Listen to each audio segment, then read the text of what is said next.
front and rear gate control access system. We've been having some difficulty with our gate controls here at the police headquarters building, and we've been piecing that together and making it work as it becomes damaged and does not operate, and we can put off this maintenance a little further as well. Unfunded one-time capital purchases, an additional automated license plate recognition device. These are the license plate reader. We've got several throughout the city. This was an additional license plate reader to help us fight crime. This one was recommended for unfunding as well. The 3D scanner for investigations. This is a Faro scanner that we utilize at major crime scenes, and it does a 3D map of a crime scene. Again, it saves time to where it's not having to be done by hand. It is done electronically by this scanning device. It's about $70,000. We did have an uptick in homicides in last year in 2019, and this is a device we were able to borrow one from a neighboring jurisdiction, and we used theirs on several occasions, but we feel that is something that we definitely need for our own use as well. Ballistic shields for uniform patrol. These are ballistic handheld shields that are utilized for active shooter situations or anything where we have a potential gunman inside a location, and it's a handheld shield that uniform patrol can use until SWAT operators can arrive on the scene. Canine training area, $25,000. We are in need of a dedicated area, safe area, where our canines can train and operate. Right now, we do have a little grass field within our parking lot. It is not fenced in and not entirely safe for the dogs to operate as cars are coming and going inside the police compound, but that is something that we need, but feel we can hold off as well. And you're all familiar with our new 911 Emergency Communications Center. This is not canceling the project. This is just deferring it a little bit until we are in a better financial situation. And the last item was a long distance weapon platform upgrade. This is sniper equipment for our SWAT team operators.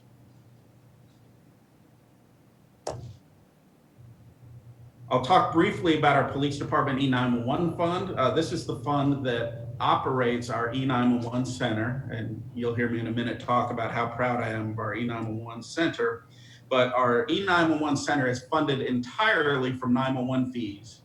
These are the fees that appear on your telephone bill, whether it's a cell phone or landline, and a portion of those fees are allocated to the 911 Center for Operations. We are one of a handful of 911 centers in the state of Georgia that operate entirely on that 911 fee without additions from the general fund.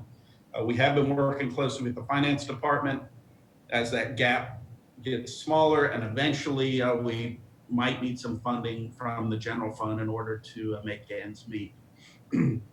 But our Roswell 911 call volume for 2019 was over 131,000 calls. But more importantly, 96.48% of those calls were answered in 10 seconds or less. And this exceeds the national standards of 90% of the calls. Total process incidents for 2019 were 119,852. Police accounted for 87,000, fire 10,000, EMS 7,500, and others 14,500. Those others are calls that we had to transfer or were informational calls. Our 911 center is the 17th emergency dispatch center in the world to attain the IAED status as an accredited center of excellence for police priority dispatch. And this places us among the very highest performing emergency dispatch agencies in the world. And I cannot say it enough how proud I am of the E911 Center. They do such a tremendous job here in Roswell. We received the APCO Project 23 initiative for International Agency Training Program certification. We also successfully completed our first remote CALIA accreditation. This was about 2 weeks ago with 100% compliance. And we also maintain a quality assurance program for all personnel that includes case reviews, dispatch education, performance reporting, and achieve protocol compliance with an exceptional average on all three of the disciplines: that's police, fire, and EMS. And I think many of you saw this in the news that we partnered with Rapid SOS. This is a technology that delivers accurate location information for wireless callers. As you know, a majority of the calls we receive in the 911 center come from cellular or wireless callers, and a vast majority of these callers have no idea where they are when they're calling us. We rely on the cell carrier to give us a general location, and this is just a technology that can provide us a much more accurate location. There were a number of news stories about our center with this technology, and a number of success stories where we were able to locate people we were looking for.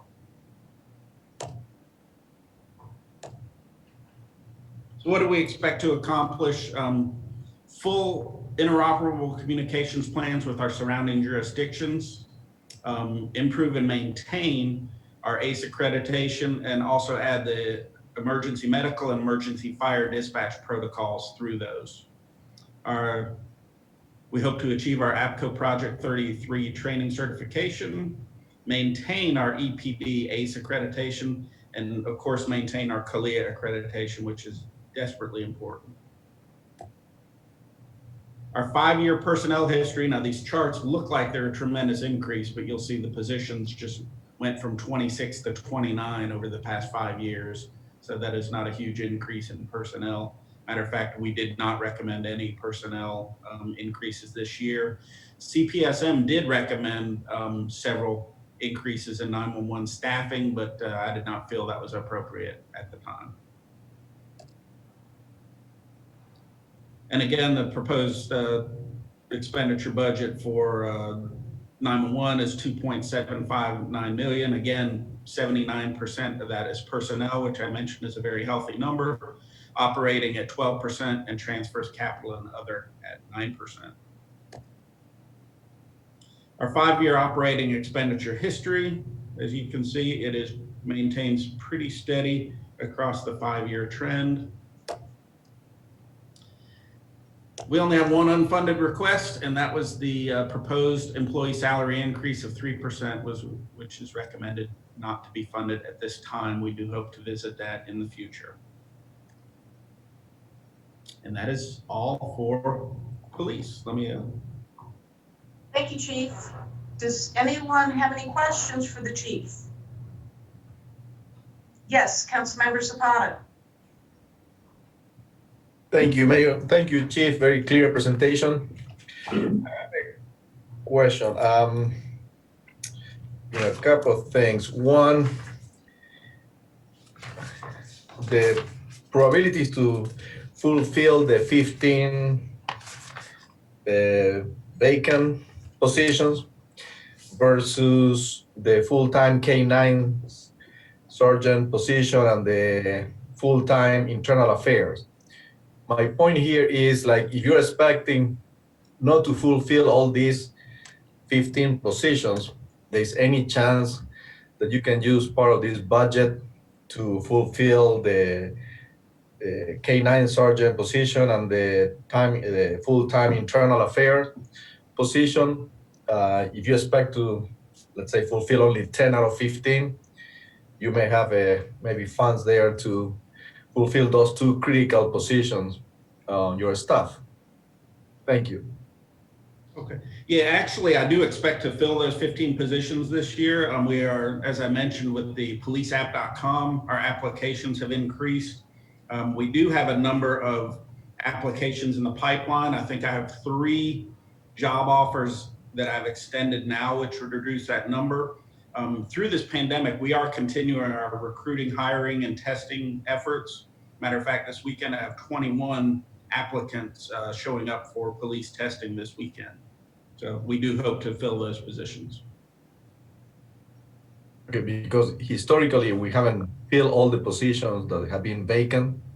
So is money rolling over probably to general fund or somewhere else every year for the unfunded positions on the police department? So I wonder, is instead of rolling into general fund, what is the chances that you can you do have the funds to hire those two critical positions. That was my point. No, I think you're exactly right. And I found the same thing. I think recruiting has not been a priority in the past in the police department. We have increased our recruiting. I think we've taken more applications. We've actually hired more police officers in the time that I've been here than the prior 2 years combined. So yeah, we do anticipate filling all those vacancies.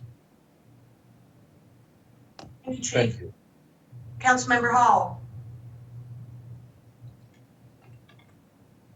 Thank you, Mayor, and thank you, Chief, for your presentation. Just a quick question. You had mentioned there are 9 positions that were canceled I'm sorry, I can't remember the exact word, in 2019. Are they back here in the unfunded area, those 9 positions that you want to bring back?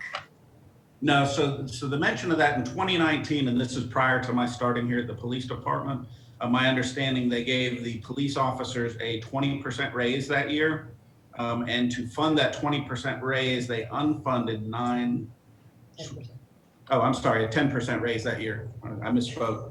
A 10% raise, and they unfunded 9 positions in order to fund that. They are not included in my vacancy numbers.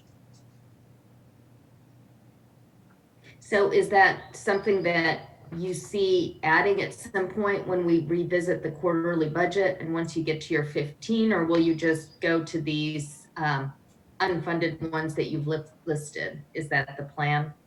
So my plan is to fill these 15, and once I'm at full staff, then of course I would have to come back to the city council to present refunding those 9 positions that have been permanently unfunded.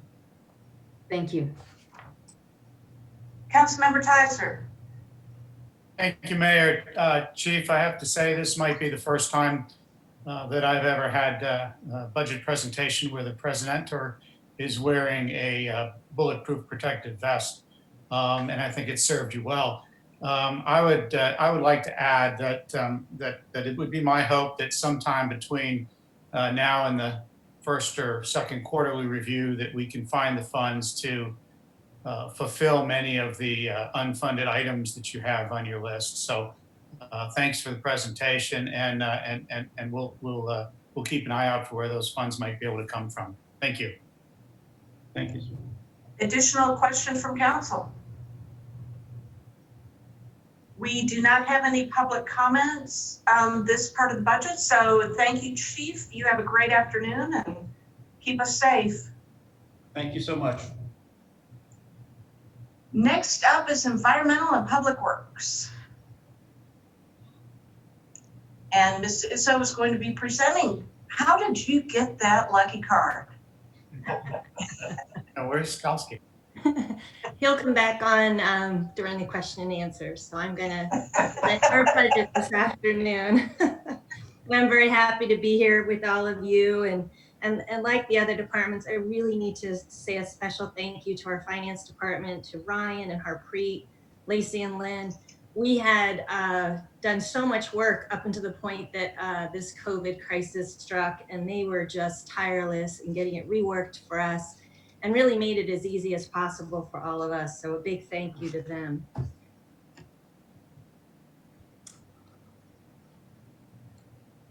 All right, there we go.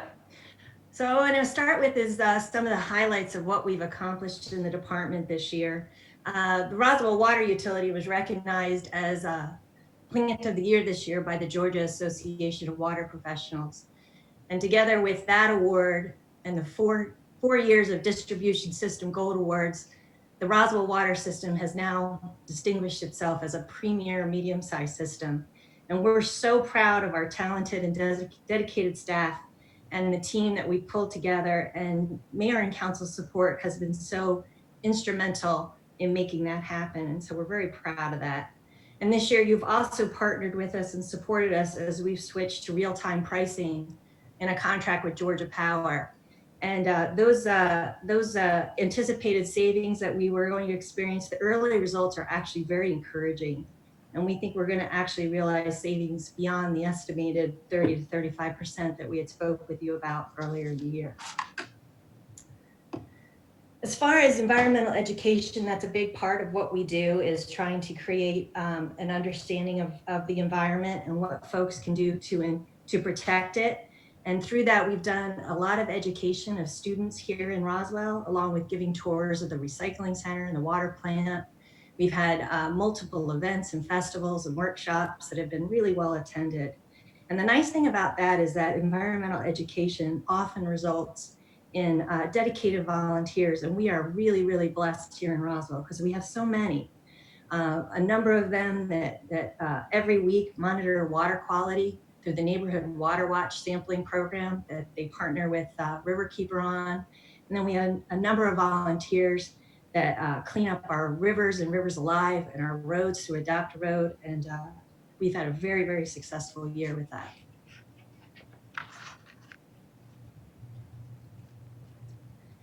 On all these slides, there are a lot of bullets, and I'm going to try to hit the highlights for you as opposed to reading through all of them.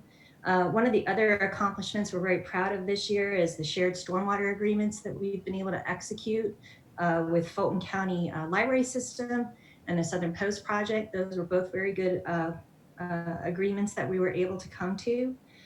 We also have been looking for ways to employ mobile apps in what we do. And this year we found a good one for environmental compliance tracking that's worked out really, really well and has been very effective for us. And another big accomplishment this year has been the development of our continuity of operations plans. And that basically was in response to the COVID-19 crisis. And honestly, we are so delighted to be able to say we've been able to keep our staff healthy and maintain the level of service that our Roswell customers expect. As far as what we expect to accomplish next year, we have a couple of large construction projects that we have planned. The first is at the City Hall Pond. We have a maintenance improvement project for that pond there. And then we also have a new solid waste transfer station that we intend to build at Hembry, and that will have an emphasis on minimizing the disruptions to our operations. So that's gonna be a little bit tricky because we're working on a existing site. And lastly, we're also hoping to put into place a new and improved customer service and request response system, and this will be a replacement for C-Click Fix. Moving forward, this is a budget overview of our 4 enterprise funds. You can see that like most of everyone that you've seen, the budgets proposed for FY21 are a little less than what we had approved in FY20. You'll see one exception there in the solid waste fund, and that is because we're planning on building our transfer station. So there's a $3 million project in there, but that's intended to be funded out of a GFA loan. So I just wanted to draw your attention to that. And then also you'll see a capital projects fund where there's $1.1 million in there. That's actually for the enterprise lease for a portion of our fleet replacement program. And you'll see that we're holding total positions this year at 95. So I'm going to start with our water and sewer fund and talk a little bit about what we've accomplished there. There's a long list of projects for our water line replacement program that have been completed. This picture is actually of Clara Drive. That project's been ongoing, and we're getting into the final days of that one, and we'll be finishing that up. That project actually went very well for us and was CDBG funded. This slide talks about what we've accomplished this year, and a lot of it is just business as usual, meeting our permits, meeting the drinking water quality tests, and maintaining a tight, well-maintained system.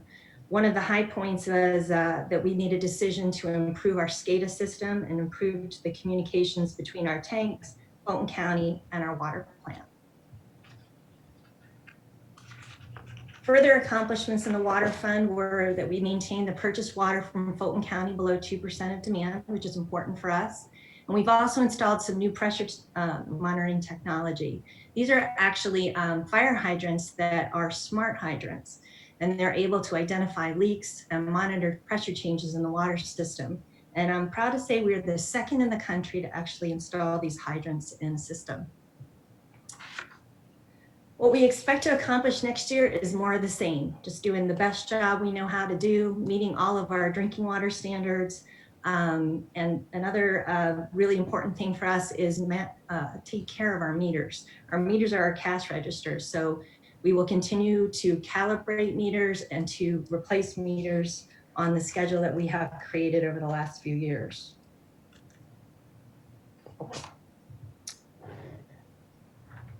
In addition to that, we're going to continue to make sure the system remains tight by maintaining non-revenue water below 10%. And then we've also got a list of projects that we have planned for next year for FY21. And again, just a commitment to doing all the things that has made the utility so successful over the last few years. I'm going to move into some of the slides you've seen from some of the other departments. This is a 5-year personnel history. You can see we're pretty steady in the water fund. And this is just a breakdown of the expenditures for the year, capital, personnel, and operating. And just a history on what the expenditures have been over the last 5 years. So moving into funded program changes, we are proposing to replace the large meters to continue that program. That's a $25,000 item, and that is considered funded at this point. Under unfunded, I'm going to take a little bit of time with these because some of these are going to hit some of the other funds. So this is going to take me a few minutes to get through this slide. The first one you see here is a full-time water construction backflow specialist. And again, these are unfunded, but these were things that we were proposing prior to COVID. This is actually a position that would run our backflow program and inspect public and private water lines that are being constructed in the city. Right now, all of that work is being handled by our water utility manager, Chris Boyd. And typically this is a staff position in other utilities. We really feel as though adding this position would free Chris up to do some of the high priority things that make sense for a water utility manager to do.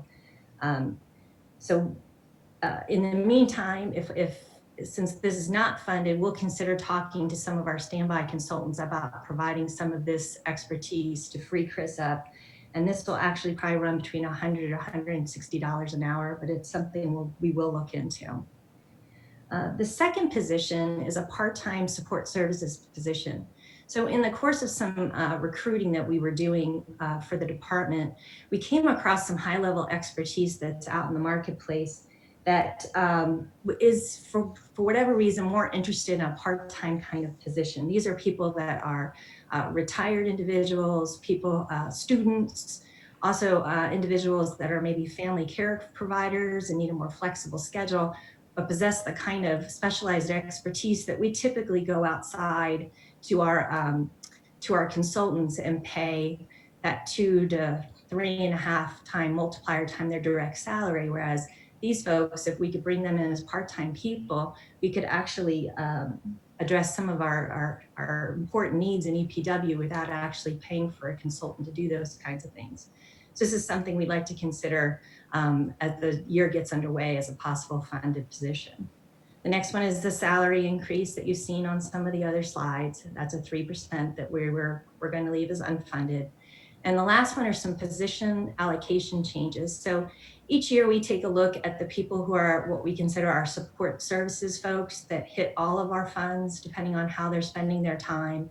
And we like to take a look and see how their duties and responsibilities have changed. So we look to see how each one of those funds should be paying for those people. So these are just some minor changes that we're going to leave in the unfunded for now. Okay, so moving on to funded maintenance capital. Typically our water line replacement the last few years has been a $400,000 line item. So what we've done is put that, asked for half of it to be funded at this time, and the other half is something we'd like to come back as time goes on so we can get the program underway. You saw the list of projects that we have planned, and so this would basically be used to get them started, and then hopefully come back to you over time and ask for some additional funding. We also want to continue our SCADA communication system upgrades that we had talked about, and that's a $27,000 line item. On the unfunded side, we have a service truck that has reached its useful life that needs to be replaced. And we're going to go ahead and wait on that and give that a little bit of time and come back to you. And then again, that water line replacement, the other half of the replacement program. This last one is an unfunded one-time capital. This is the City Hall Suite 235 cubicle renovation. This is one that we actually share our suite with transportation, and we have been looking about doing a cubicle renovation up there. It's a $25,000 renovation that would be shared amongst our 3 different funds. So you'll see about 8325 hitting each of the three funds. And that's because those are those support services people that are largely housed at a City Hall. Okay. All right, so we're going to move on to stormwater now. And I'm going to move through these a little more quickly, mostly because you all are getting a stormwater utility update this evening from our manager, Adam Lyon, and I don't want to steal any of his excitement.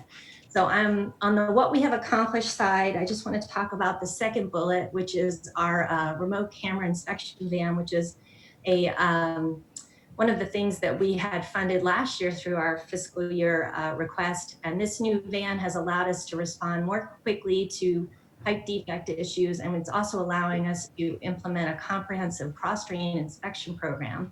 And what you're seeing in this picture is an image from that inspection of one of our pipes. And you can see that pipe has actually been penetrated by a sanitary sewer line, which is actually creating a difficulty for our line. So that's created a capital improvement project that we're going to need to go in and fix that, because that is a risk of failure right there.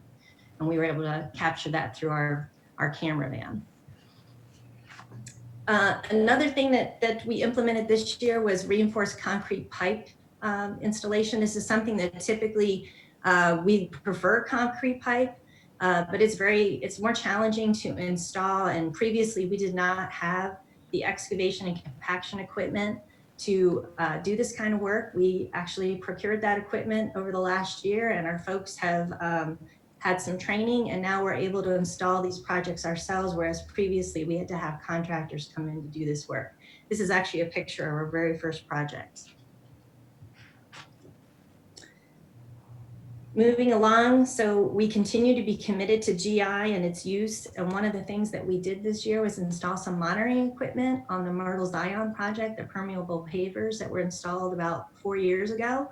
And the early data that we're getting is very promising, so we're very encouraged by that.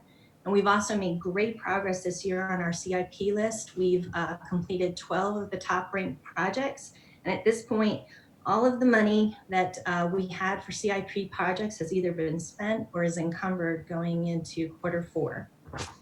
So that is great progress. What we expect to accomplish next year is more of these CIP projects, and continuing to evaluate these cross drains and implementing all of the recommendations, the high priority recommendations from our master plan. This is more of we're going to continue to conduct business as usual, meeting our permit requirements and doing our inspections. And we also expect that this year we're going to get do some analysis of the data that we've gathered out at Myrtle Zion, and that's going to help us to guide our future green infrastructure projects. So moving along, this is a personnel history for the Stormwater Department. You see it's been pretty steady.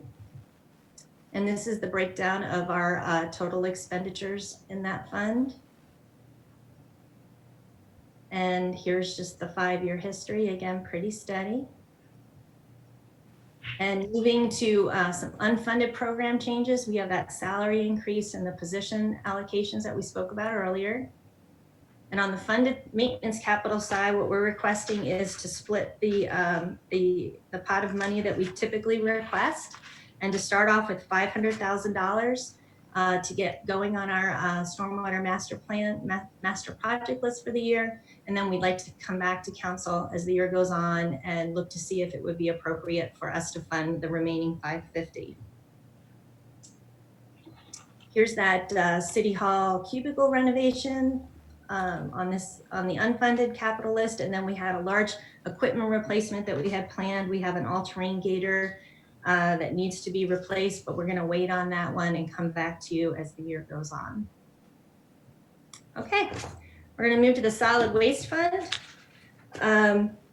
This year we have accomplished The design of our transfer station, we're getting very close to having bid-ready documents that we're going to be able to start taking bids on so we can move toward construction.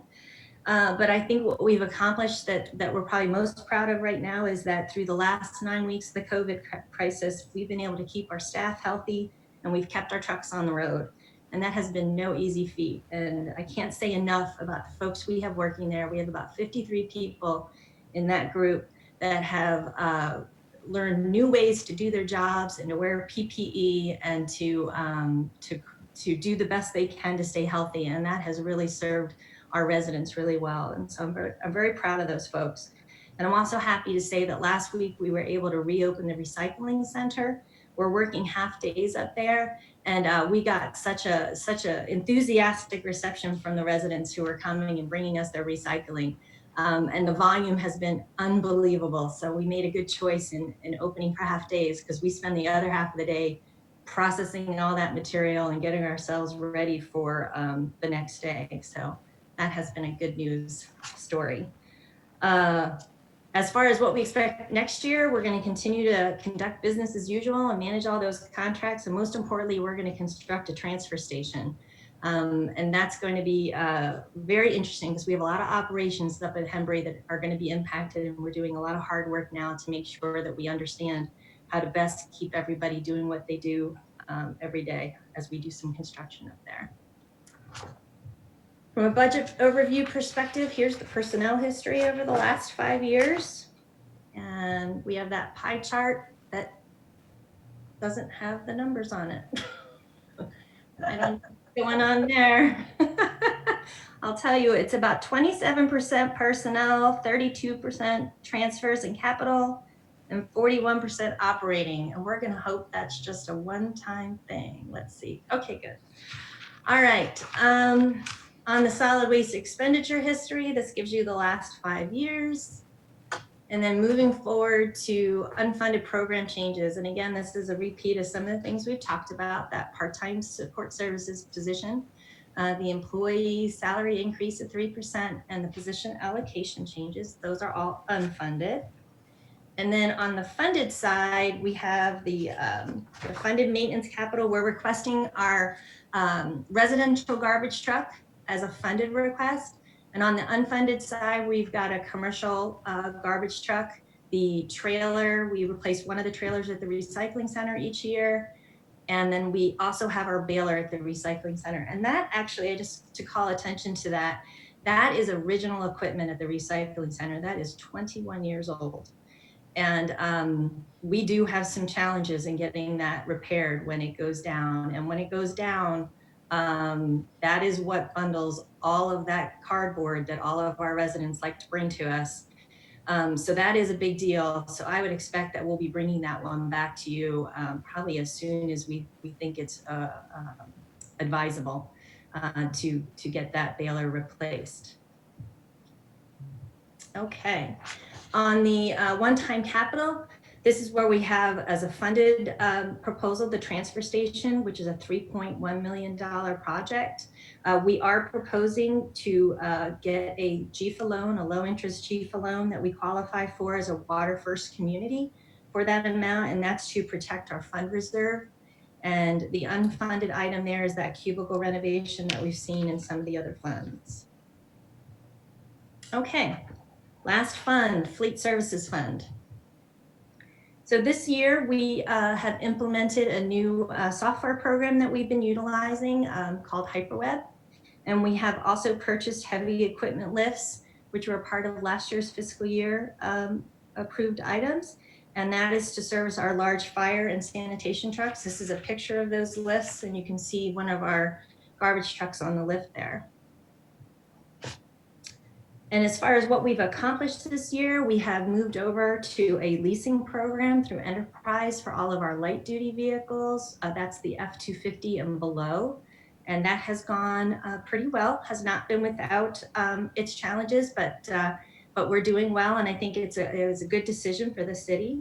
And we have also procured some diagnostic software, which is helping our mechanics to pinpoint the mechanical repairs to vehicles. As far as what we expect to accomplish in the next fiscal year, We are aiming at reducing downtime for our vehicles and using some of our software that we have to do that. And we also are planning to complete the lease request for the next fiscal year. We also are planning on using Hyperweb to track and evaluate the costs required to maintain each of the vehicles in the fleet through Hyperweb, and through that doing some life cycle analysis. And lastly, we're going to concentrate on training our mechanics on heavy duty trucks, both fire and solid waste. As we move toward a younger fleet and a fleet that's covered by warranty for 3 of its 4 to 5 years of its lease, we're going to be able to free up our mechanics to do more of the work on our heavy duty trucks, which has had to been historically outsourced. So moving into the budget requests, this is a overview of the personnel history and fleet over the last 5 years. And the pie chart is not populating again. So we have 36% personnel, 9% on the capital and transfers, and 55% operating. And here is a 5-year overview of the operating expenditure history. You'll see there's a significant drop between 20 and 21, and that's because all of the fleet lease funding is in that capital fund that I pointed out earlier in the slides. That's the differential there. And moving into our requests. So one of the funded program change request here is for an on-site parts room service that is through Napa Auto Parts. This is a service that is available to us through state contract. GDOT, Cobb County, Gwinnett, Fulton County Schools are all working with Napa in this way, creating a parts room in their fleet service area. They would provide specialized sourcing and management of parts and supplies for us. Currently, we are issuing 60 checks a month to over 30 different vendors for parts and supplies for almost 4,000 work orders a year, to give you an idea of the volume we're doing. This service will actually allow us to reduce the number of transactions we're currently doing, and it'll allow us to increase technician productivity and wrench time, increase the availability of parts, which will in turn reduce the downtime for our vehicles. And so this is something that we're recommending, and it would be a month-to-month relationship with Napa as we determine whether this is the right fit for Roswell. And this is a pretty modest request at $38,000. On the unfunded program changes, we have that part-time support services position, the employee salary increase, and then the position allocation changes. And we also have an unfunded maintenance capital request in our tool and auto repair equipment replacement program of $25,000. This is something we've done pretty much year to year, but we're gonna hold off on making this request until the year gets underway and we see how things are looking, and that would be a $25,000 request. And that brings me to the end of our presentation, so I'm gonna stop sharing, and that'll allow, Dan's already there. There you go. Thank you, Sharon. Does anybody have any questions? Yes, Councilmember Zapata. Thank you, Mayor. So yeah, great presentation as usual. And as you know, it's not new, my passion for the water line replacement program. You know, I've been since the department did a great study in-house a few years ago, maybe 3-4 years ago. I don't remember exactly. That was a great study. I developed more and more my passion for the water line replacement program, and seemed to be cut in half already a small amount, because if I remember correctly, in January 2017, we had to invest almost $7.5 million to replace 8.2 miles of galvanized steel and asbestos cement water line. So now see $200,000 on the budget. I'm really concerned because it's going to take even many more years to get this done. So so I wonder, okay, two things. One, I would like to have the update of how many miles we still have for galvanized steel and asbestos cement to go.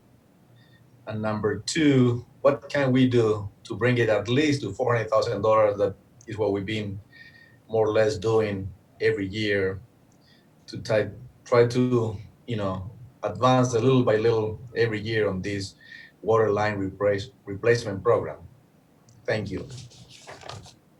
I'll have to get back to you on the exact percentage complete that we are. We've made very good headway on galvanized steel, and I think we are probably over halfway or approximately halfway through our inventory of small galvanized steel pipes. That's mostly what we've been doing. And the other good news part of our replacement program, if you can call it good news in light of the reduced budget, is that we do have a considerable amount of water lines that will be upgraded or replaced as part of ongoing infrastructure projects. So the Oxbow Road project, for example, has a significant portion of water lines that will be upgraded, which are galvanized steel or old pipes that'll be replaced, that'll be upgrading our system, and they're being done through the transportation project that's going on there now. So in terms of making progress, we're actually making a good bit of project, and fortunately some of it's with non-water funded money at this point. And we've also taken advantage of the Community Development Block Grant Program on several projects. And one of our projects this coming year in Groveway that's proposed is a CDBG funded project as well. So we're trying to do as much as we can with other sources of funds that are available. And I don't like to think that this is a cut necessarily in our budget, but just a deferral until we can prove that our revenues are steady and solid as we forecast in the budget, and also that people are able to be paying their bills, which we'll know more about in the next month or two. Great. Thank you so much for the clear explanation. Additional questions from council? Yes, Councilmember Hall. Thank you, Mayor. I just have a question about the Napa Parts Program. I imagine that we spend thousands and thousands of dollars in parts, and 38,000 just seems like a small amount. Can you explain how that inventory is, that just core inventory, and what happens with stale inventory? How does that work? Because it seems like a no-brainer investment. That's a great way to put it, and that's exactly how we view it. So the $38,000 that's in there is really what I would call a contingency amount. The amount that we pay is very modest, and we actually think that the savings that we'll realize in terms of reduced parts cost will more than pay for that amount. But it depends on the volume of parts that we actually purchase and the exact amount of the discount that we're able to achieve. So what we've done in conjunction with finance in evaluating the proposal is be very conservative on the amount of throughput that we'd be working through that contract, and particularly the discount that we might get on tires, for example, which is a large portion of our just volume of equipment and parts that we purchase. And we're pretty optimistic that we will actually net out as a savings on this program. And it doesn't even factor in the reduced back-end administrative costs that both we will realize and finance will realize in terms of processing all of these procurement transactions. So it's really a contingency, and I think we're going to make up a substantial amount. Our parts purchase is on the order of 300,000 plus or minus, depending on what we're purchasing directly. Thank you. Additional questions from council? We don't have anyone in the public that has commented or asked questions, so thank you so much, Sharon and Dan. Great presentation, and y'all have a great afternoon. Thank you. Thank you. So now we are up to administration.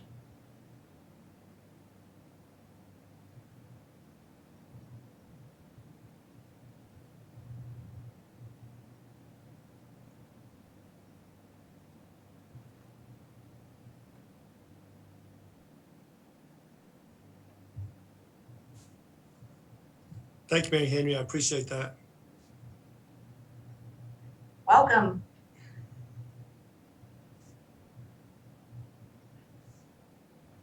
Oops. Oh, there you go. So we'll go through the administration budget or proposed budget, what we're looking at for next year. And we'll start off with some of our accomplishments. And I wanted to bring up a couple that are sort of out of the norm a little bit. We talk a lot about our general fund accomplishments, but we also have other funds within administration. I kind of want to talk about some of the things that's going on there. What we've accomplished. Our group benefits fund this last year implemented Smart Ben system, the Smart Benefits. What that did was put all of our enrollment, the transactions, the things that our employees work with, what we work with in the city with our benefits, all electronically. It seemed to work really well. We focused, you'll see a couple of these things, we've really focused on efficiency. So we're able to do better with our regulatory compliance and work without as much paper when we enroll and when we go through the transactions with our group benefits. So it's a big accomplishment out of that fund. Another fund I wanted to bring up that things we've accomplished is in our risk management fund. We have a new risk manager here with the city. He came with a lot of experience. And one of the first things we looked at again was the paperless claims process and how we store our property and our casualty line of coverage.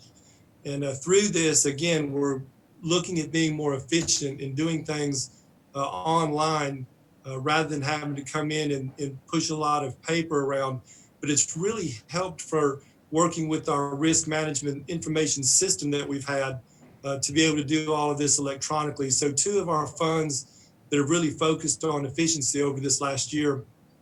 The third bullet I have here is part of our general fund, our community relations division and our information technology division. They work together. Community relations really took the lead to get everything updated and upgraded and ready for producing city council meetings and committee meetings and work session meetings through a live stream. I don't know if that was prophetic or if it was just great timing or just pure luck, but thank goodness that this worked out. It's a development originally done so that we can provide our citizens better opportunities to be engaged in city business. As it turns out, we're sitting here today using a lot of this very same technology and the lessons that we've learned. So, thankfully that's something that we accomplished, but it turned out really good and it worked well with community relations working in and ultimately with IT to give us a system to be able to do that. Some of the things that we're looking to accomplish, and again, I want to look at a couple of our sort of outside funds, if you will, but the workers' compensation fund, they're completing the transition for moving our wellness program from a vendor into our core wellness clinic. We have the clinic that's open a few days a week. Employees are able to use that now, but we're moving over to where workers' compensation will be going through that same clinic. From a cost standpoint, it looks like it's very advantageous, but it's also good from an administration standpoint. We're already working with the vendors for our clinic. We have a great relationship with them. So we wanted to continue that relationship and also expand into workers' compensation. So we'll be finishing that up during this next year. And I wanted to go back to our risk management fund with our risk manager. Since he's been here, he's really started looking at what those key impacts are with the city. And unfortunately, and this sort of comes in waves from time to time, and it's happened in other jurisdictions as well. But right now, we're dealing with a lot of at-fault motor vehicle accidents. And he recognized that. Sometimes we don't see that when we're hearing a part of that. But he's going to be doing some training with some safety program during this next year that's going to target reducing that at-fault motor vehicle accidents, which, as you all know, helps out in the long term, not only with the insurance, but with injuries, people that are out of time, equipment that is out of time, out of service. So we're looking forward to really ramping that up and making it a meaningful program just to improve our operations. Also, what we expect to accomplish is to continue working with security here in the city. You know, it's always, unfortunately, it's something that we have to deal with and we have to talk about, but we're providing security, not just for ourselves, not just for our employees, but it's also for our citizens when they come in. You all know what goes on around the world, and it's unfortunate, but we do want to continue to provide education to our citizens, education to our staff, training to our staff. We're using a lot of technology now. Some of that technology has been very beneficial throughout these last couple of years, and we're going to continue to want to improve that and leverage that so that we can be proactive in our security and still provide a welcoming place for people to come and work and do work. So I'll talk about our funding to start with. The overall, as you've seen from many of the other departments, the total department budget is going to be down about 14% from an expense standpoint, which is fairly significant. Not a whole lot of changes. I will point out one on there that's the special events fund. That fund has grown significantly from expenses, but I want you to realize those are directly funded with sponsorship dollars. So those are not general fund dollars. Those are sponsorships that our special events division is able to get to be able to put on the events such as Alive in Roswell. I mean, obviously that's one of the biggest examples. So as we receive sponsor dollars, we budget those then as expenses so that we can put on these events. COVID-19 has interrupted that process, obviously. We don't really know the extent right yet. We have about 5 vendors, particularly from Alive and Roswell, that have said they wanted their refunds. They just didn't have the funding available to keep that money out there, so they got those. We've had one minor sponsor that has asked for a refund. The other sponsors are hanging in there, just waiting to see what's going to go on with that. And only time will tell whether we'll have those funds again for next year or whether they'll want some refunds. So that's why you see an increase in the special events funding, but that's all related to what our sponsorship dollars are. So overall, a decrease of about 14%, and the proposed employee positions didn't change. So that's our 5-year history for our personnel. This year and last year was the same, had a little increase back in 2019, but leveled off the last year. And these are the how it breaks down for our expenditures. And as Sharon had a little while ago, I was having the same issue with some of them not showing up. Right now these are, so hopefully they'll continue to do so as we move through this process. And that's showing the slight decline that we have in our expenditures. It jumped in 2019, which you all remember had to do with our computer system in the total rebuild that we did on that. So we'll look at some of the funding programs that we have. We have 2 changes or 2 programs that we have listed as funded right now. It is the citywide network fiber switch replacement. That is a lease purchase program that we're doing. We have, as you know, the best IT system that we could have.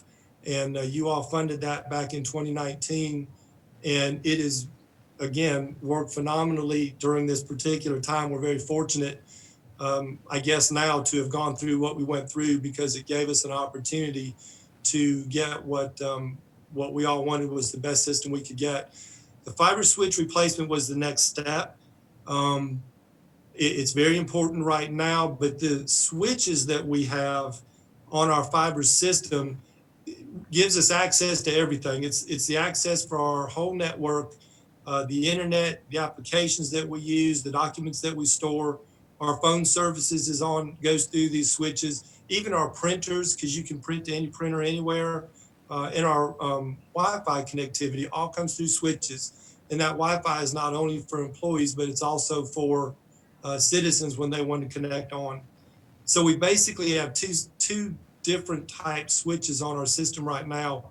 We have HP switches, the Comware switches. They've been in service since 2013. In IT language, they're old. That is a long time to be in service. They are past their end of life. They're past their end of support, actually. So it's very difficult to deal with those switches now.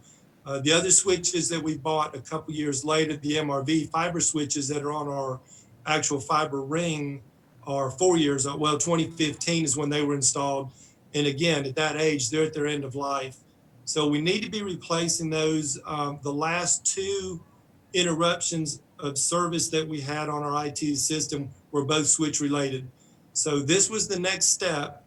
I think COVID-19 has even shown the importance of having the best system we can have. Right now, our switches are the weak link.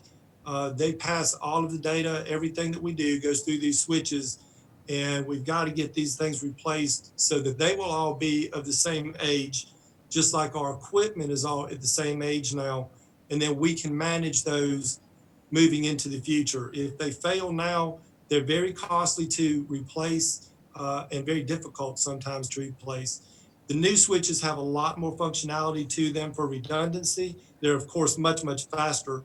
And they're easier to manage for the IT because there's a lot more remote management you can do with the switches. So that is the number one priority and the number one request that we have in administration right now is for those switches to be replaced. The other program that we have for funding is just IT equipment replacement program. That normally is funded year after year at about $68,000. We don't need that much anymore. We've got good equipment now. We've got the best equipment, but there are needs during the year that arise. It may be some software, some cabling, some uninterruptible power sources, things like that that might come up, but we don't need the 68,000. So the recommendation and the request for this year for funding is only at $25,000, and we defunded the rest of that that we don't believe that we'll need. So those are the two funding proposals that we have for this year. I want to talk about some of the unfunded, which there's quite a few of those, and I'll walk through these with whatever detail that you all want. The first one is the community engagement program. We've talked about these two people in the past, one full-time and one part-time person. Right now, as you know, most of our community engagement or community communications is more one way. It's press releases, it's social media, it's putting out videos where the citizens in the community see what we say, but we don't always see what they say. So we want to fund a community engagement division, if you will. Well, it's an office under community relations to do this community engagement and have these two people. Some of the things that we can do with it immediately is we can take our core community program from once a year to twice a year. That has been a resounding success. The citizens that have been through it love to come in here and learn hands-on about their government. And we want to make that twice a year instead of once a year. There's other things that we want to do with this engagement office. One of those would be to have a speakers bureau where we can get out into the community and speak at other events, speak at special events, speak at organizations, but get our people out into the community, really telling our story and talking about the things that we're doing. And then there's community surveys that we can do, other ways of getting information going two ways instead of just one way. So that is something that we were proposing before COVID-19. We still want to do it. We don't have to do it right away. So that's why it's on here as unfunded at this time. The next one that's on here is increased funding for our security. This is just a function of our operations. We have a lot of meetings. We have a lot of over-hour meetings. There's a lot of times when either mayor or council members might be in particular meetings, and we need some security there. We don't budget overtime right now for any of our folks. We are able to work that out, but just the amount of hours that we're doing in security, we needed some additional funding. We don't need it right away. We don't tend to run close to being out of those funds until much later on in the year. So we don't have to have that right now. We do have some funding in place, but later on that may be something we're coming back for. The next one is just the operation and maintenance of the security system. I won't say that it's in as bad of a shape as the computer switches are, but the Genetech system that we have is getting fairly old. The issue we're running into is we have different generations of locks versus different generations of controls versus different generations of the management system. We've got to get all that up to the same version where they can all be running together and be able to do the right operations and the right maintenance. So that's something we're definitely looking forward to in the future. The next item that we're putting off for the time being is another position, because we're not really adding positions right now, but it's for the special events coordinator position. It's a full-time position. I've had some discussions and some planning was going on before we kind of hit this bump in the road with COVID-19. It kind of took our focus away, but working with the personnel over in Recreation and Parks, with their events people, working with Jeff Leatherman and our folks to see what we can do to help complement each other and leverage each other. Part of that includes getting a special events coordinator position to add the extra service that we need. Right now we have one manager and one coordinator. They do not only the work with the event organizers, they work with sponsors in trying to fund some of these events. They do our social media. And then they also work within the departments to make sure we have the personnel needed to handle these events. We think we can leverage together maybe with some Rec and Parks folks and put together a better way to go to market or have business with special events. But we need this coordinator position as we start to fill positions again sometime in the future. This next one is a smaller one, but it's one that's pretty important. This is a foundation directory. What this directory is a directory for grant opportunities, but it's a directory that we have that we have provided in a partnership with, at the time, the Roswell Library over here beside City Hall. And we have a terminal there in the library, and this is a subscription so that our nonprofit agencies can go to the library and get on the foundation directory to do their own grant research. We want them to be empowered. We want them to be able to look for their funding. So when the Roswell Library went closed for remodeling, we moved the terminal in the online database to East Roswell Library. Well, now that the Roswell Library is back running, they've moved it back up there. Well, the East Roswell Library said, hey, we'd really like to keep one down here. We have a lot of people over here that are using it. So this is an opportunity to put one down in the East Library also. This is half of the funding. The Fulton County Library said that they would be willing to pay for half of that, which is the agreement we had with the one here in Roswell. But we don't have to do that one right away, but it is a good resource for our community and for our nonprofits. The next one is increased funding for building operations and maintenance. This is very much like what we ran into with security over the last several years. Actually, repairs and maintenance in our building operations fund tends to run out of money before the budget year is over. We've always been able to cover that. We always will, because when there's repairs that have to be done, they have to be done. But at some point, we need to write that budget. It's about a $20,000 deficit before we get through each budget year.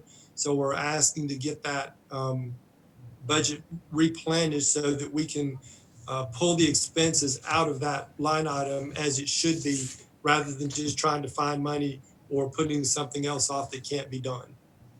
The last request I have on this page was for some additional travel training. It was a high enough amount of money, but we felt like we couldn't just cover that.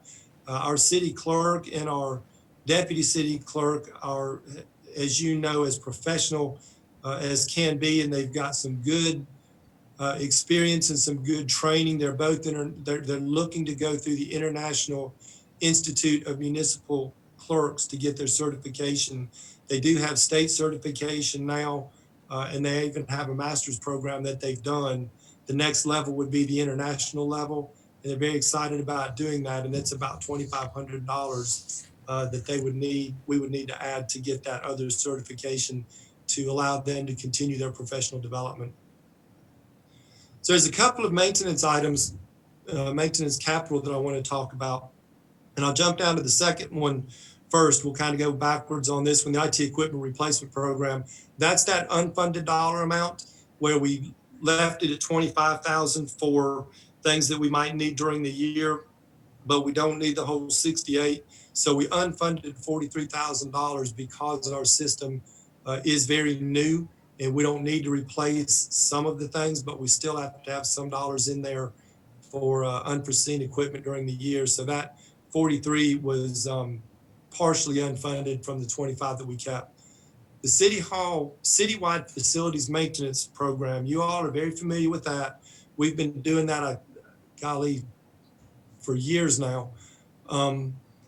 That's where we have a program that is actually designed and written out by an outside consultant who comes in and does an assessment of our facilities.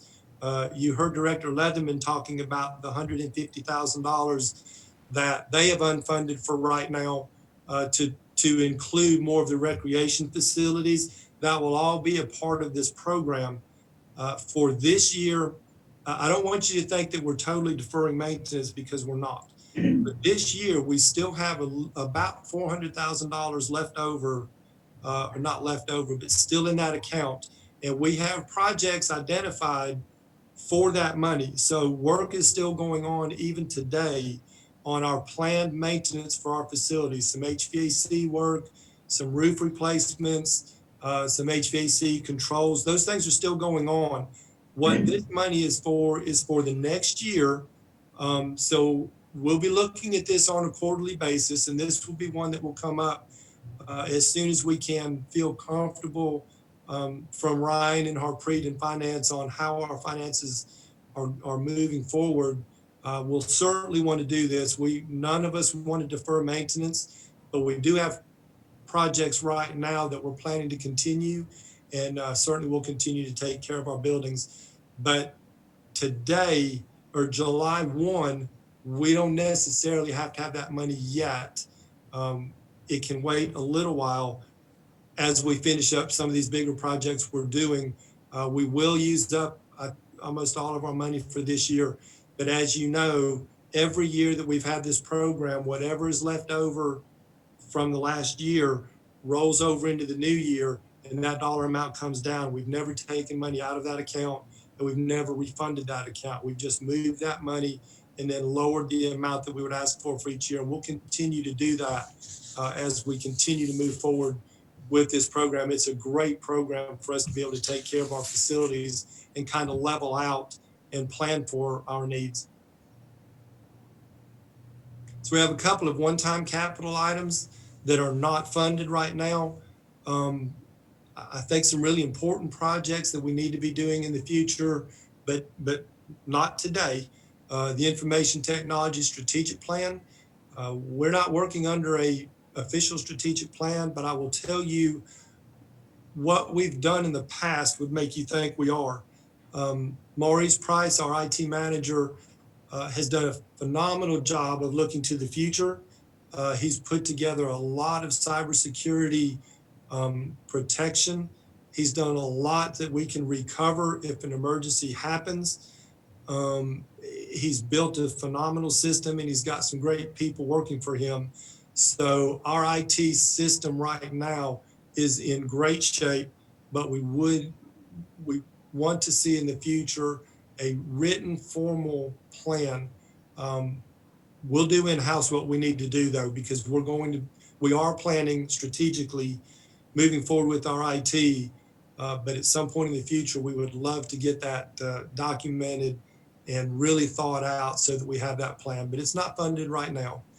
The installation of cameras for City Hall in the parking areas is a need that we can address sometime in the future. We've got the buildings pretty well covered like we want to now from a camera and security system, but we don't have anything outside. We have some, the parking lots are a little bit dark. Some of the folks from the 911 center park over here and have some different hours than we're used to seeing. There's no cameras out there right now. But also this new system for these cameras at City Hall would include the walkway going back and forth over to Canton Street.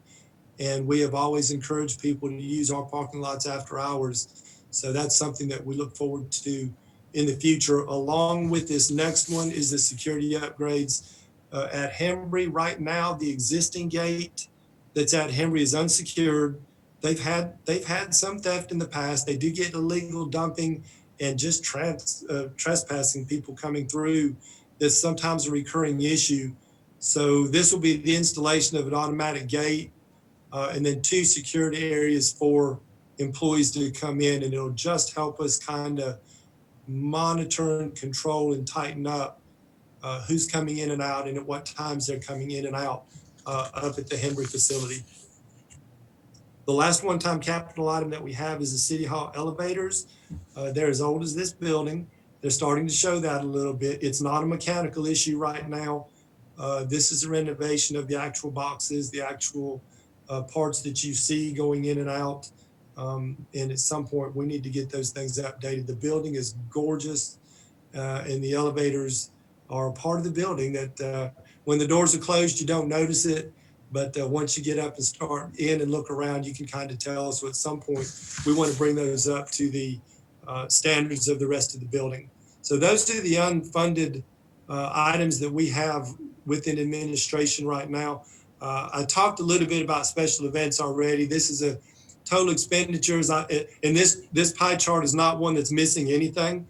There is nothing but operations out of that because it is all funded by sponsorship. So that's all that pie is for right now.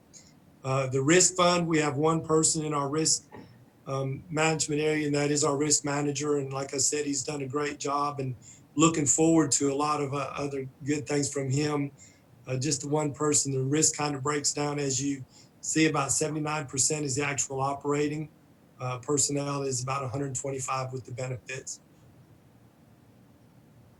And then you can just see the 5 years from our risk management. It's fairly even. If you put a line across it, it does go up and down some, but nothing out of the ordinary. The only unfunded program there, of course, out of this fund, and you'll see this in the other funds as well, is we're not doing the employee salary increase at this time. Workers' compensation fund is kind of the same way. We have one person down in HR that handles workers' comp. The operating is about 91%, personnel is about 9%. And it's virtually the same year after year now. We've gotten a handle on our workers' comp pretty well, I think. The only unfunded, again, is the employee salary increase. Group benefits fund, also out of HR, we've got 1.2 people. We have added some part-time help in there to handle some of our funding. You'll notice that it says personnel of 95%. That's because that's the actual benefits. It's just listed under personnel because it's personnel and benefits, so that we're not paying our people $8 million. It is just the benefits that come out of that fund.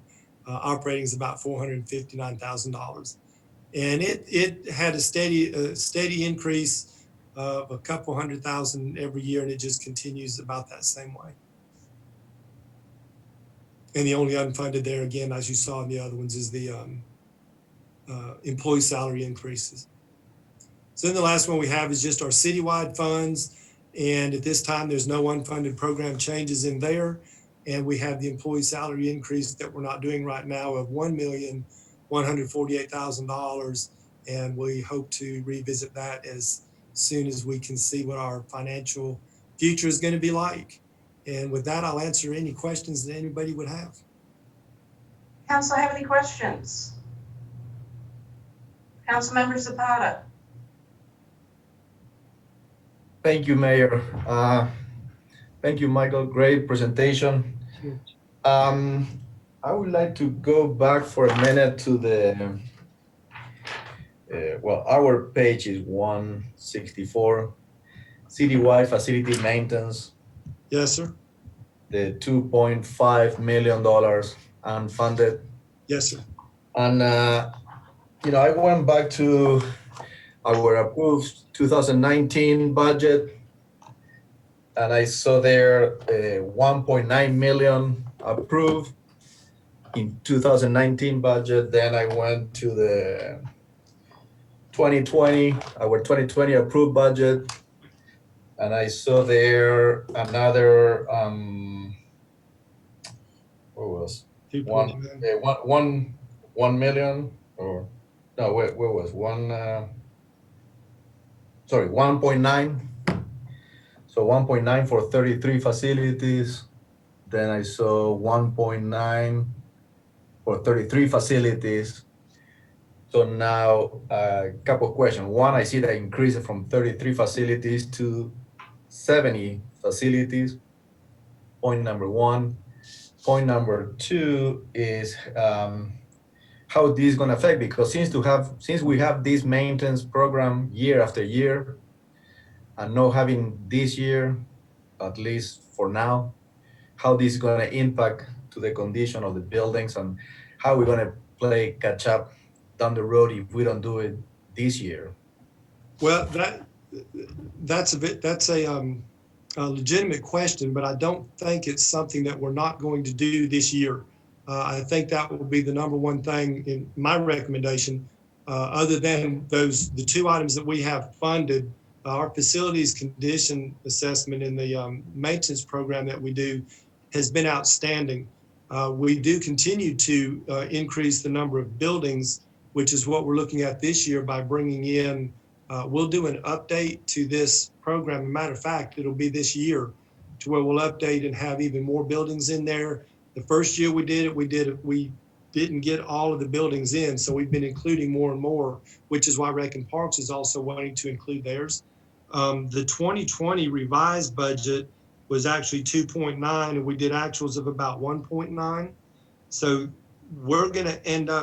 we've ended up spending everything this year, but about $400,000.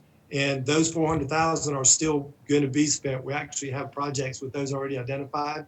So we'll continue to do our maintenance. We probably won't be finished with those last couple of big projects at the very first of the year anyway. So even if we approved this $2.5 million in July, we're still finishing up a couple of big projects that we're doing this year. So if we don't do anything until the end of the first quarter, there may be a slight gap, but I think we can make that up as we go along.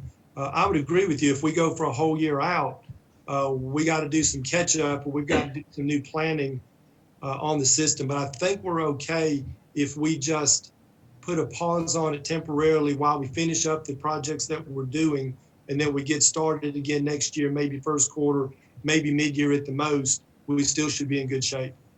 Great. Thank you for the answer. Yes, sir. Councilmember Hall. Yes, we'll see.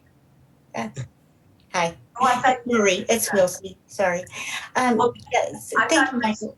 Excuse me, I thought Christine had her hand up. No, I think it was me. I think we're just side by side. So. You went into the other screen. Okay, are you ready? All right. Thank you, Michael. Great presentation, very thorough. As far as the citywide facilities maintenance, could you give us an idea of what some of those projects are? And I guess my question too is, are those funds going towards outsourcing maintenance and repairs? Like, is it carpet? Is it windows, or things like painting? Just some examples of what might be included in that Yes, number. it's all of those things. So we do repairs in-house. Now, sometimes we'll have to hire people to do that if it's outside of what we can do. But this is actually ongoing maintenance. So we have a program. It's a 10-year program that we review every 5 years. But it looks at life cycles of all of our different systems: plumbing systems, HVAC systems, roof systems, carpet. We did all of the carpet, all of the painting in this facility just a few years ago. Bathroom facilities. It looks at all of the major systems of our facilities that we put on the list, and then it looks at what the life cycle is, and then it even estimates costs for us. That way, that's why we can budget it like we do, so we know in a couple of years, if we have some big projects, we may move those around 1 year, one way or the other, to try to level it out a little bit. But almost all of these projects are projects that are bid out and come in through our vendors to be able to do these projects. But it's more scheduled maintenance. It's not repair work. Right. Okay, great. Thank you. Additional questions from council? We don't have any comments from the public, so thank you very much, Mr. Fisher. All right, thank you. And next up, we've got community development. Hello, Mayor and City Council. We're going to share our screen with you. I'm here with Lenore. We're going to kind of tag team on this presentation on community development and our budget, our upcoming budget. Okay, are you ready? Yes. Okay. Talk a little bit about community development and our budget. I always say, and I say this every year, community development budget, in my opinion, is usually the easiest.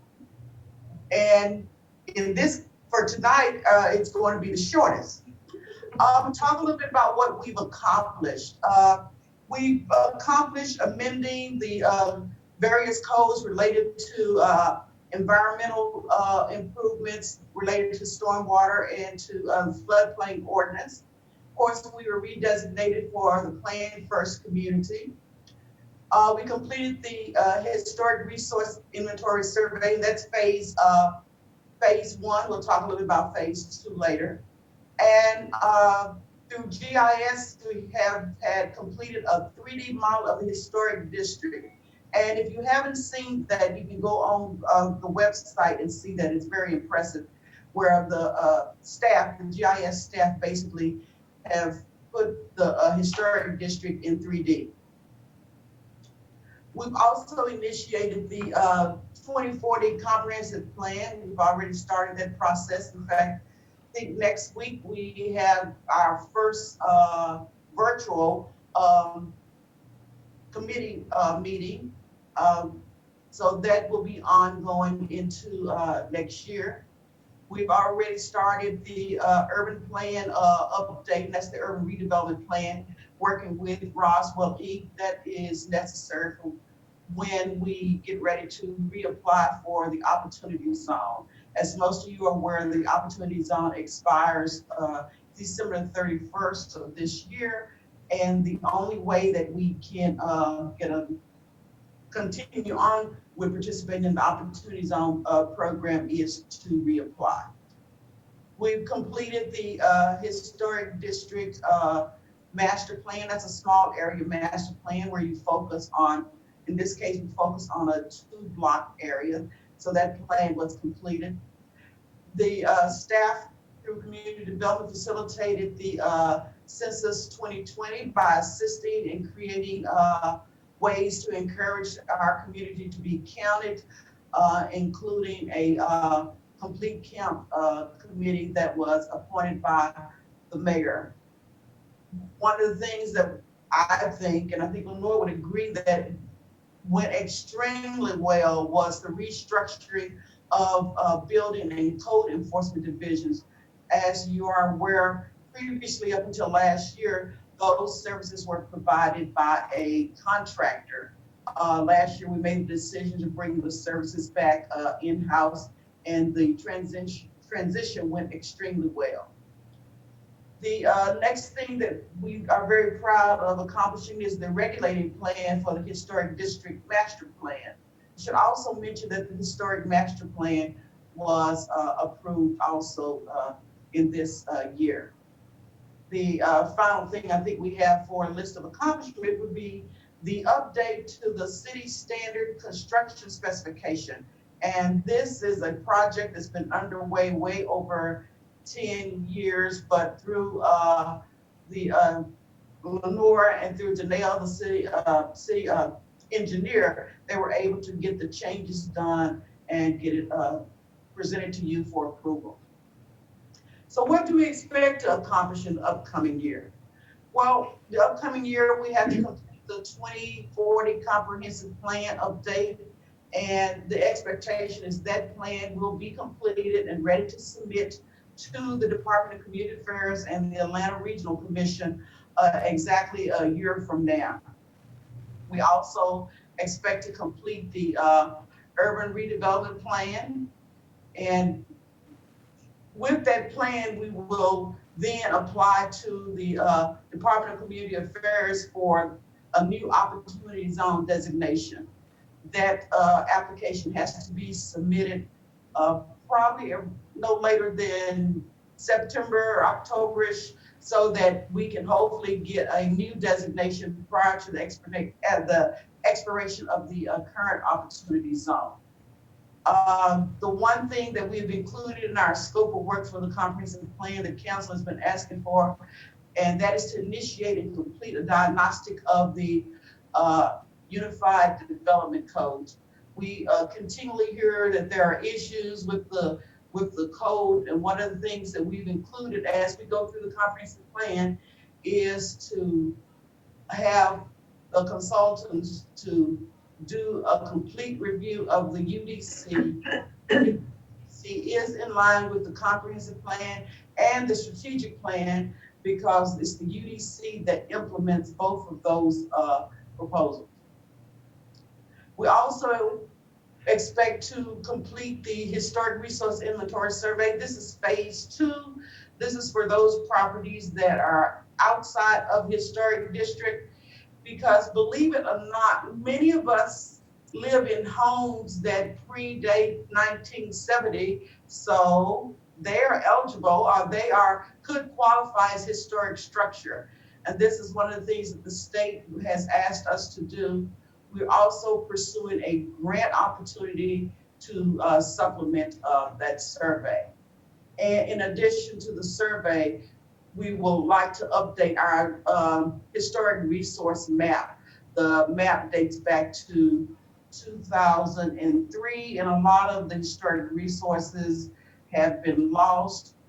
They're no longer there, and there are probably some structures that did not meet the criteria in 2003, but they now meet the criteria. For our overall budget, we'll talk about the funded requests and what was funded. If you take a look at our budget, it's basically the same from last year. Our general fund budget was 3.5 million. It's currently proposed for 3.5 million. The only difference is that for this year we had capital projects, $750,000. We do not have any capital projects proposed in this budget. There have been relatively no changes with the total positions. They maintain the number of positions at 38. And you can see here our personnel history. It's been consistently 38 the last 2 years.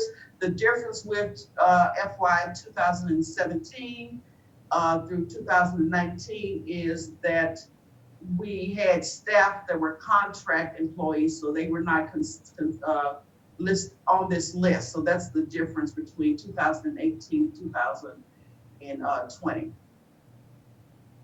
This is kind of a pie chart of showing our budget our budget.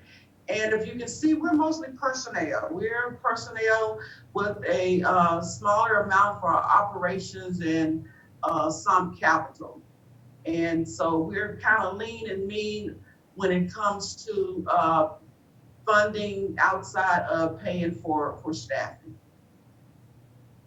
And this again is kind of the history of the department's budget. We've gone down since 2017. So we consistently have been at 3.5 for the last 2 years, and proposed budget is also 3.5.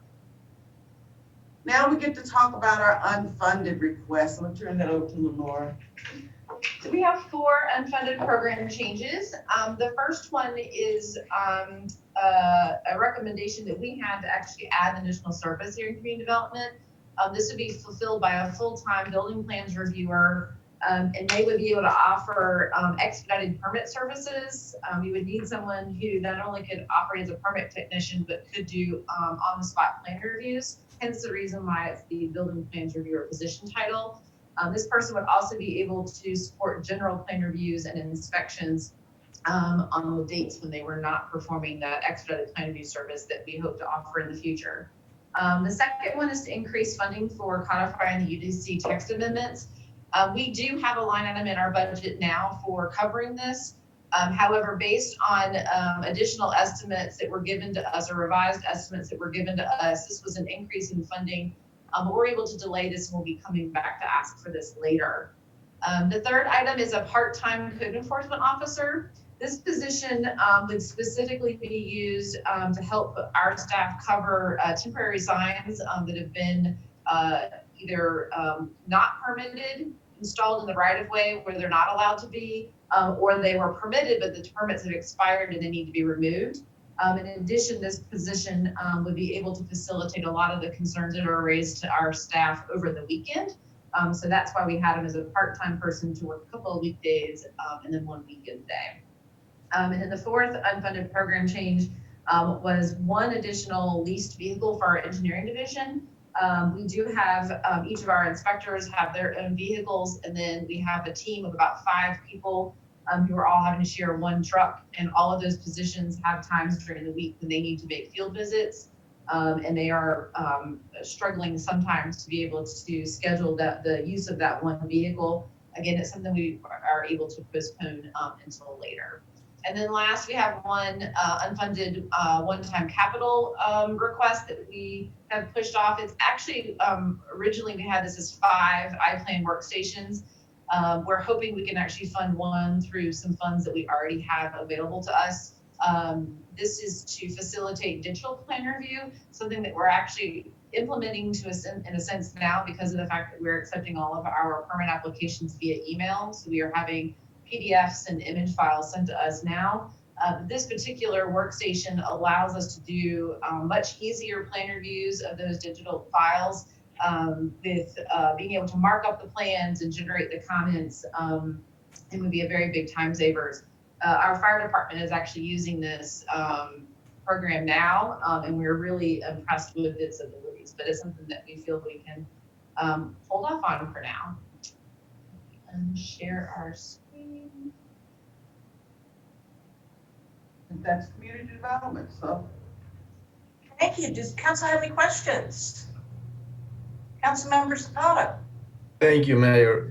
Thank you for the presentation. I have a question on our code enforcement division. How many employees do we have currently? 4. Or full-time or part? Yes, sir. The supervisor and 3 officers. So 4 full-time employees currently. Correct. So you're And we looking to have also, 1 part-time. correct. That was the request originally. That's correct. And then we have 1 administrative position that provides support to the code enforcement staff, but they are not in the code enforcement division. Okay, great. Thank you. Additional questions, comments? We don't have anything from the public, so thank you very much to community development. And last but not least, we will hear from finance.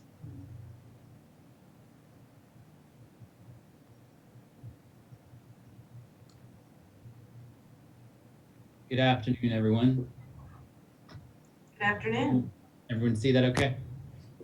Sure.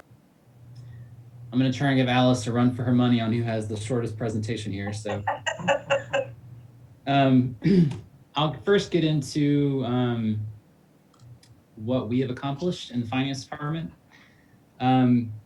First of all, we successfully completed our FY 2019 year-end closeout process, including the development of our comprehensive annual financial report. And as you know from our presentation a few months ago, we were able to do that with no findings, audit findings for the city organization. So we're very proud of that. Another thing we've accomplished is that we've increased the number of customers that receive electronic bills, utility bills. And that's now over 7,600 of our utility customers that receive that. That's about a 10% increase over the prior year. And that alone helps save the city about $42,000 annually in printing and postage costs. Other things that we've been working on this past year, we were able to increase the number of customers that pay their utility bills via automatic draft to over 5,500. And again, that's nearly 9% increase over the prior year.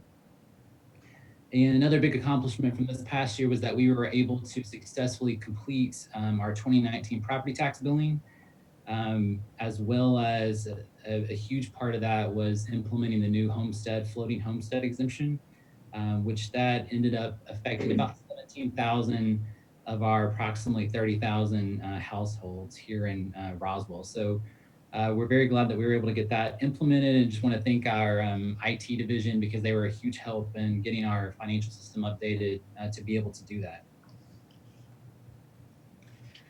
We also were able to complete our popular annual financial report, which is the second year that we were able to do that. Takes our comprehensive annual financial report, which is about a 200-page document, and kind of distills that down to a more easily understood document. And this was a huge effort by our accounting staff, as well as in conjunction with our community relations division. So I want to thank them as well for the great job they did in designing the report. What we expect to accomplish in the coming year, as you know, we're working with our new financial advisor right now in developing a capital planning model. And you all have seen bits and pieces of that back in March when we had our budget work session regarding capital. But we will be finalizing that model so that that can be used as we assess funding needs in the coming months for some major capital projects. We'll also be evaluating and implementing some new processes and technologies to try and increase our efficiency here in the finance department. Another big thing that's recently been completed, we have officially transitioned the business registration division from community development to the finance department. That happened a couple of weeks ago. And so when we reopen City Hall to the public, that will now be a part of finance. And we finished the renovations that took place in Suite 210. So feel free to stop by anytime and visit us there.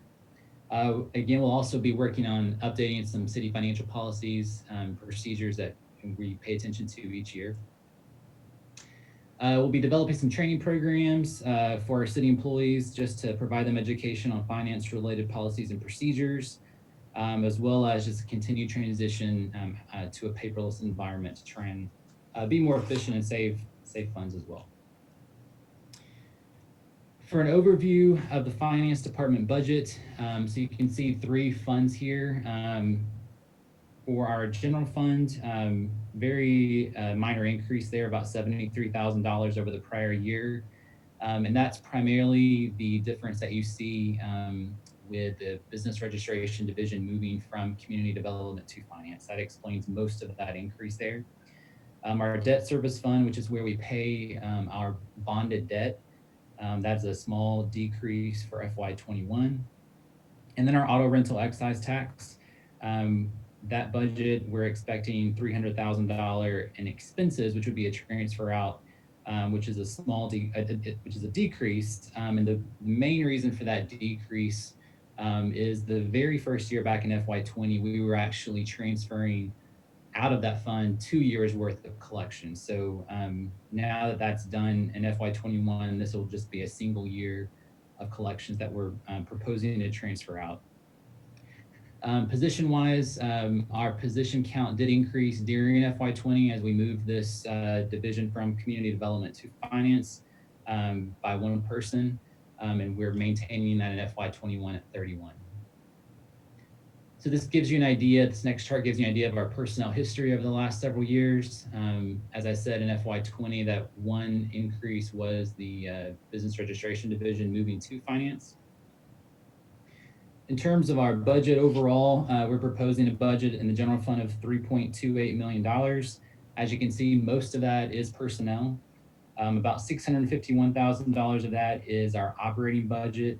And that consists mainly of a lot of our bank fees that we have to pay for, our banking services, credit card fees. It also includes our annual audit, as well as postage costs for our utility and property tax bills.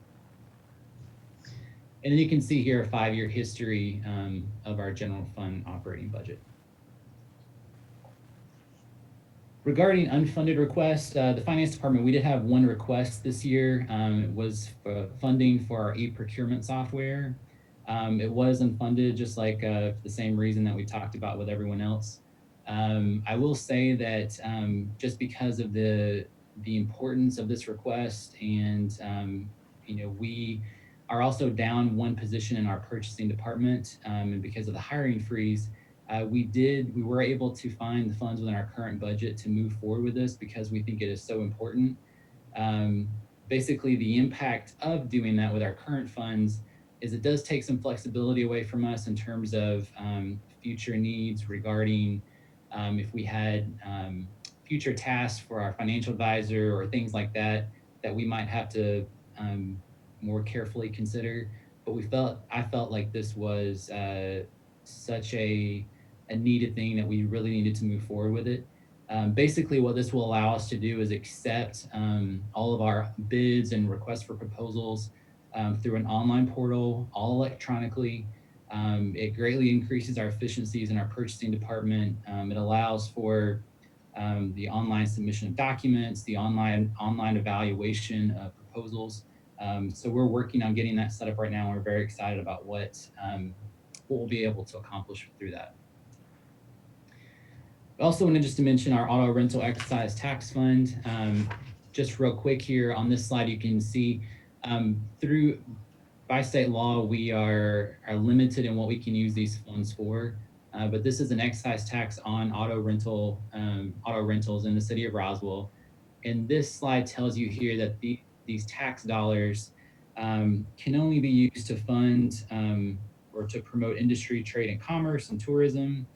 They can be used for capital projects related to sports, conventions, rec facilities, or public safety facilities, or for the maintenance of those facilities. So those are the uses that we are allowed as a city to use those funds for.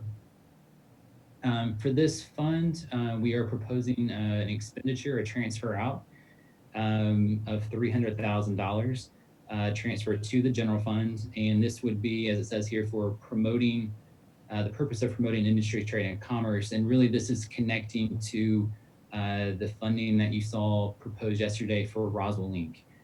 So that is the main purpose of these funds at this point. So with that kind of sums up the finance budget. And Mayor, I do have a few closing comments, but I'll stop there if there's any particular questions about finance and budget. Council have any questions? Yes, Councilmember Hall. Thank you, Mayor. Ryan, thank you very much. Saved the best for last, right? Just a question. Typically, the auto excise transfer in prior years, where has that gone? Do you just know off the top of your head the last couple of years where that's gone? Yeah, well, it got implemented 2 years ago, and FY20 was the first year that we actually spent the money. So in FY20, like I said, that was 2 years worth of collections, and those funds were transferred to the general fund for the same purpose that we're proposing this year, which was to for this promotion of industry, trade, and commerce, which we're connecting to the city's funding of Roswell Link. Additional questions? Can I? Yes. Go ahead, Mark. Oh, okay, just to follow up to that question, it also says that it can be used for maintenance of some of these properties. And I know we had a very extensive maintenance conversation. Is that the type of maintenance that is permitted for those public facilities?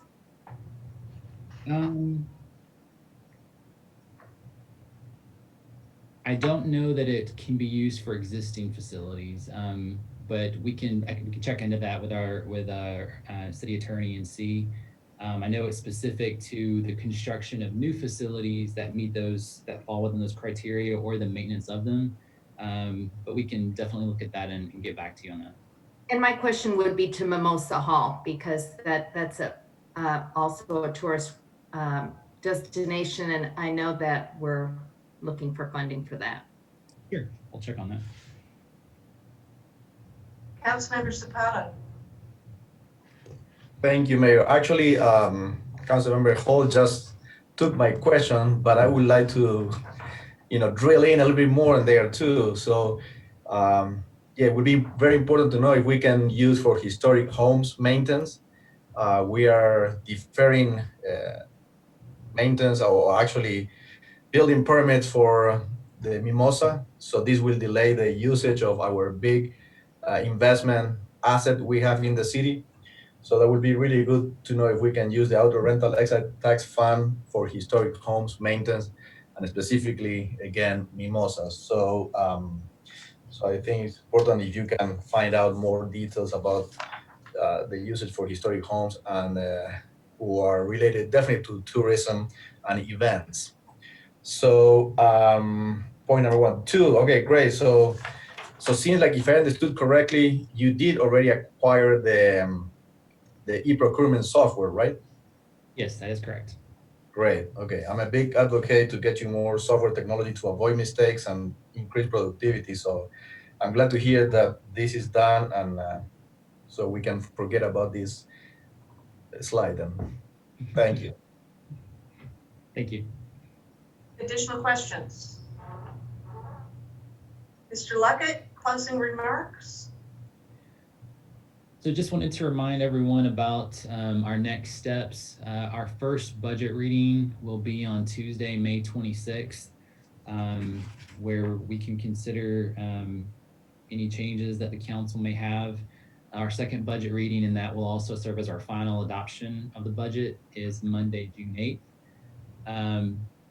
Just to give you a little bit of information about the add delete process.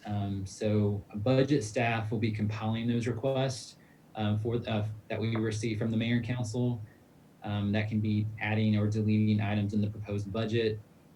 We will distribute that list as we get items on a regular basis so that everyone is up to date on what is included on that list or what has been proposed. And we'll present that list to you all at both the first and second budget readings for your full consideration. That's all, Mayor. Thank you. Thank you, Mr. Luckett. I would like to clarify though, because you said it could be adds or deletes. And I would like to specify that any council member that wants to add something, they must delete something as well. So that it's a wash financially. And then also, while we've got Mr. Luckett, I would like to open this up for general questions. If anyone has any further questions in budget in general. Yes, council member.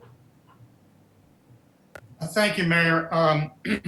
Just to take a couple of minutes, I want to make some comments. First of all, I'd like to thank staff, Gary, Mayor, you also, for all the work that's been done to get to this point with a budget. Mostly what I'd like to do is have a quick set of comments from my colleagues as we move forward. And I think that I would narrow it down to really one word, and that word is caution. As we look at what's in the budget, what's had to come out of the budget, it's not out of the question that we may need to come back and find more cuts or find other sources of revenue and funding. Let me put it in perspective for you. We have a budget that contemplates an 11% decrease in revenue. Sandy Springs is contemplating a 15% decrease. The state of Georgia, 14%. Johns Creek, 8%. Alpharetta, 14%. So let's assume for the moment that we look and turn out to be 14%. Now, as you know, staff has done a calculation taking anywhere from 11 to 18%. But let's just assume we're at 14%, which is where the state is, which is about where Alpharetta is. That's somewhere between $2.5 and $3.5 million of potential downside that we have. So as we look at things like adds and deletes, as we look at where we are, we need to keep in mind that there could be an additional downside of that kind of number. Now, the really smart thing that staff, Gary, and the mayor have done here is they've picked a midpoint. And if you remember, we have $18.1 million in reserve and an additional 1.6 million that they put away. And I don't think it's coincidental that just happens to be about halfway between the 2.5 and $3.5 million that a 14% reduction might hit. And so I think, you know, the important message here is take this budget as a whole. I wouldn't spend a ton of time talking about small items. I'd focus us on the fact that, you know, there could be more potential cuts. There could be needs to find other sources of revenue and funding. But, you know, all in all, you know, this is an incredibly difficult situation that we're in. And I just wanted to bring that into perspective where others were and what our potential could be here. So thank you all very much. Thank you, Councilmember Tizer. Additional comments, questions from council?